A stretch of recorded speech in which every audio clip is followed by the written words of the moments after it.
ETF index mutual funds నేర్చుకుని stock మార్కెట్లో రాణించాలనుకుంటున్నారా? వెంటనే ఈ నెంబర్కి కాల్ చేయండి.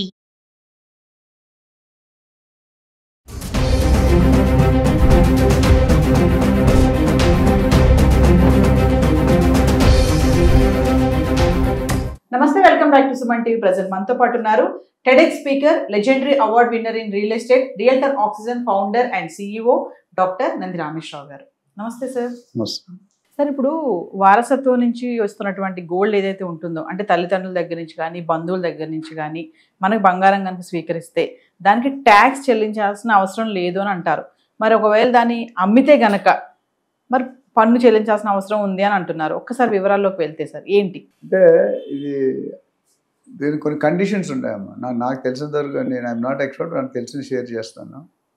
ఇప్పుడు అమ్మ నాన్న లేకపోతే తాత మామ లీగల్ హైర్స్ కానీ లేదా వారసత్వంగా కానీ వస్తే ఒక 30-40 years బ్యాక్ మీ అమ్మమ్మ నాన్నమ్మ కొని ఉంటుంది, ఇప్పుడు 20 years బ్యాక్ మీ నాన్న కొని ఉంటాడు, ఇప్పుడు మీరు కొంటున్నారు. మీరు కొంటున్నారని ప్రూఫ్స్ ఇస్తారు. 30-40 years సాఫ్ట్వేర్ లేదు, ఆన్లైన్ లేదు, మాన్యువల్ 40 సంవత్సరాల బిల్లు ఎవరు ఉంచుతారు? సో గవర్నమెంట్ ఏమంటుందంటే, మీరు ప్రూవ్ చేస్తే కనుక ఈ బంగారం ఇప్పుడు నీ దగ్గర 50 తులాలు ఉంది అనుకో, అందులో 30 తులాలు మీ వారసత్వంగా వచ్చింది, 20 తులాలు మీరు 20 తులాలు కొన్నా మీరు ట్యాక్స్ కట్టాల్సి బిల్లు ఉంటుంది కాబట్టి అప్పుడు వాల్యూ. ఈ 30 తులాలకి ఆ పద్ధతి ప్రకారం మీరు కట్టక్కర్లేదు, ఎందుకంటే మీ డబ్బులు పెట్టుకోలేదు, మన తాత మామ మన పేరెంట్స్ కొని ఇచ్చారు. సో వాళ్ళు అప్పుడు కట్టి ఉండాలి. వాళ్ళు అప్పుడు కట్టుండి మీకు ఇచ్చినట్టు లీగల్ ఎయిర్ అంటే ప్రూవ్ చేస్తే నువ్వు వాళ్ళు మనవరాల కూతురువి లేదా వాళ్ళ కొడుకువి లేదా అక్కడి నుండి వచ్చినట్టు ప్రూఫ్, డాక్యుమెంటేషన్, బిల్లు ఉండాలి, వాళ్ళు కొన్న బిల్లు ఉండాలి, ప్రూఫ్ వాళ్ళు ఎక్కడ కొన్నారు అప్పటిది ఉంటే అది ఒకటి ఉండి, తర్వాత నువ్వు లీగల్ హెయిర్స్ అని ప్రూవ్ చేయాలి. చేసిస్తే మీకు ట్యాక్స్లు ఉండవు, వాళ్ళకి ట్యాక్స్లు ఉండవు. కానీ ప్రూవ్ చేయకపోతే వాళ్ళకే ఉంటుంది, మీకే ఉంటుంది. వాళ్ళు కట్టాలి. ఎప్పుడు కొన్నారంటే 1970లో కొన్నారు. 70 అంటే ఇప్పుడు 50 సంవత్సరాలు 50 సంవత్సరాలు ఇండెక్సేషన్ ఉంటుంది. ఇండెక్స్ అని చెప్తాడు, ఎప్పుడు కొంటే ఒక టేబుల్ ఉంటుంది చెప్తారు. సో వాళ్ళ దగ్గర జనరల్గా ప్రూఫ్స్ ఉండదు. ఒకసారి నరేంద్ర మోడీ గారు వచ్చిన కొత్తలో డిమానిటైజేషన్ టైంలో బంగారం ఎంత ఉందో లెక్కలు చెప్పాలంటే రివర్స్ అయింది. నోబడీకి పర్సనల్ అసిస్టెంట్ మీకెందుకు చెప్తాను. ఇప్పుడు మా గ్రాండ్ మదర్ వాళ్ళు ఉన్నప్పుడు నేను చూశాను, బంగారంతో ఆడుకునేవారు అంటారు. రాళ్ళు ఉంటాయి, 5 stones ఇలా వేస్తారు కదా, బంగారం ముద్దలతో ఆడుకునేవారు మా అత్తలు వీళ్ళందరూ. సో అప్పుడు 1 తులాలు అంటే నథింగ్, తులం 10 రూపాయలు ఉండేది, 1 తులాలు అంటే. సో వాళ్ళకి అక్కడ బిల్లులు ఏముంటాయి, ఉండొచ్చు, చిన్న చిట్టి ఇస్తారు. ఇప్పుడంటే కంప్యూటర్లో సాఫ్ట్వేర్ వెళ్తే 10 సంవత్సరాలు వస్తుంది, అక్కడేం రాదు. అదొక ఛాలెంజ్ ఉంది.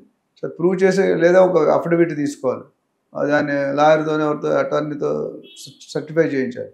సో మీరు వాళ్ళ ఫ్యామిలీ బంధువులు అంటే కూతురు కొడుకు అలా చెప్పాలి, ప్రూవ్ చేసుకోవాలి, మీ ఐడెంటిటీ ఉండాలి, గోల్డ్ కొనేట్టు ప్రూఫ్ ఉండాలి. సో ఇవన్నీ ఉంటే మీకు ట్యాక్స్ పడదు.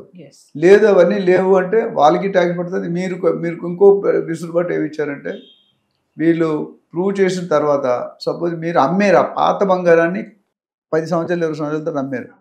సో ఇప్పుడు మన ఇల్లు కొనుక్కున్నాడు, ఇవాళ కొనుక్కున్నాం అనుకోండి, ఇల్లు 1 కోటి రూపాయలు, ఎప్పుడు 10 years బ్యాక్ అది 20 years back. 20 years back 1 crore అంటే ఇప్పుడు ఎంత అవుతుంది? సో 10 crores ఎంత అవ్వచ్చు, 8 to 10 crores మీరు 10 crores మీద ఎంత డిఫరెన్స్ అంటే, మీరు 1 crore పెట్టారు, 9 crores ఎక్స్ట్రా వచ్చింది. ఈ 9 crores ఇండెక్స్ పాయింట్లు వేసి దాని మీద ట్యాక్స్ క్యాలిక్యులేట్ చేస్తారు.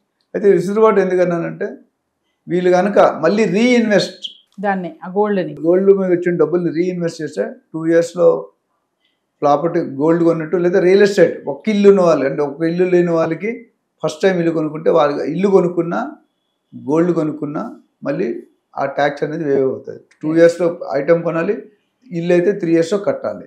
ఈ 2 కండిషన్ ఉంటే మీకు ట్యాక్స్ పడుతుంది, ఎందుకంటే క్యాపిటల్ గెయిన్స్ అనేది అడ్జస్ట్ అయిపోతుంది.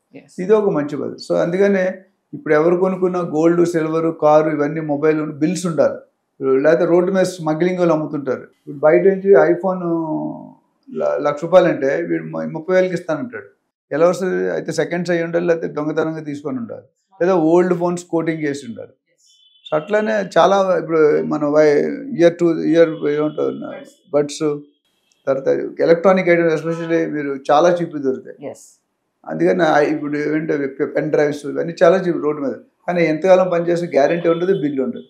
సో ఆల్వేస్ మనకు కొద్దిగా లేట్ అయినా ఒక 10% ట్యాక్స్ కట్టాలన్నా బిల్లు మీద తీసుకుని మీరు ఆల్వేస్ రేపొద్దు మీరు బిల్ లేకుండా గోల్డ్ తీసుకున్నారు, ట్యాక్స్ తగ్గుతుంది 18% 12%, బట్ 5%. ఆ 5% కోసం మీరు 95% ప్రాబ్లం ఉంటుంది. మీరు ప్రూవ్ చేయలేదు అనుకోండి గోల్డ్ బిల్ లేకుండా ఎలా చెప్తారు? ఎక్కడి నుండి వచ్చింది మీకు? అంటే మీరు రకరకాలు వేస్తున్నారు రావడానికి అండర్ ది టేబుల్ అని. అది లేకుండా ఉండాలంటే మరి బిల్ పెట్టుకోవడం కష్టం. Bill to have always records. ఇప్పుడు లాస్ట్ 20-30 years అయితే కొన్ని నాట్లో నేను చెప్పినట్టు ప్రూఫ్ ఉంటే వాళ్ళకి సర్టిఫై చేయాలి. వీళ్ళకి కొన్ని కెపాసిటీ ఉంది, ఉండే కెపాసిటీ ఉంది, లేకపోతే కొద్దిగా క్వశ్చన్లు అడుగుతారు. So to justify the IT office. In case అమ్మడానికి వెళ్తే మాత్రం ఖచ్చితంగా డాక్యుమెంట్స్ అనేవి మనం చూపించాలి.